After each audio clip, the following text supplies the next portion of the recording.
How to add arrows in Adobe Acrobat. Alright folks, today we are going to quickly learn how to add arrows to your PDF using Adobe Acrobat. Super handy for pointing out specific things in documents, right? First things first, open up your PDF in Acrobat. Let me open a file. For that, simply tap on open file over here. Tap on it.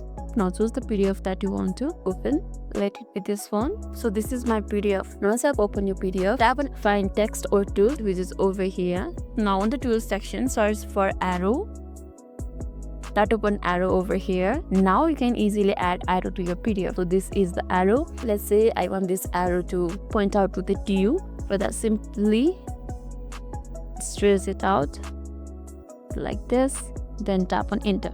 And that added arrow to your PDF. And that's pretty much of it. Adding arrows in Acrobat is really straightforward once you know where to look. Now go ahead and give it a try. Then you will be pointing things out like a pro in no time. That's all for today's video. And if this video made your day a little bit easier, don't forget to like and subscribe for more amazing tips. Thanks for watching and see you in the next video.